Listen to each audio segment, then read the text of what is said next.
ভর্তা পছন্দ করে না এমন মানুষ খুব কম পাওয়া যায়। গরম গরম ভাতের সাথে যে কোনো ধরনের ভর্তা খেতে কিন্তু খুব ভালো লাগে।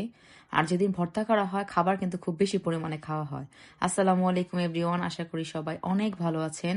আমার শাশুড়ি মায়ের হাতে ভর্তা খুবই মজা হয়। আজকেও তিনি ডালের ভর্তা এবং আলুর ভর্তা করেছেন। সেই রেসিপিটা আমি আপনাদের সাথে শেয়ার করছি। প্রথমে পেঁয়াজটাকে বেরেস্তা করে নিয়েছে, সাথে কয়েকটা শুকনা মরিচ ভেজে নিয়েছে। এরপর সেদ্ধ করা ডাল, লবণ, সে পেঁয়াজ বেরেস্তা, শুকনা মরিচ, সরিষার তেল দিয়ে ভালো মতো মেখে নিচ্ছে। এই তো মজাদার ডালের ভর্তা রেডি। দেখতে যেমন ইয়ামি হয়েছে, খেতেও কিন্তু বেশ মজা হয়েছে। এরপর সেদ্ধ করা আলুর সাথে পেঁয়াজের বেরেস্তা, শুকনা মরিচ, ধনেপাতা, সরিষার তেল এবং পরিমাণ মতো লবণ দিয়ে ভালো মতো মেখে নিচ্ছে। ভর্তাটা আসলে হাতে মাখার উপর ডিপেন্ড করে।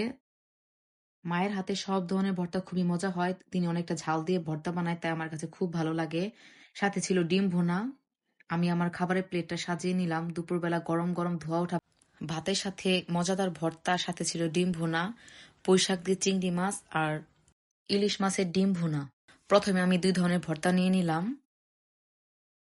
এই তো আমার প্লেট রেডি। খুব মজা করে খাবারটা খেয়েছি আলহামদুলিল্লাহ।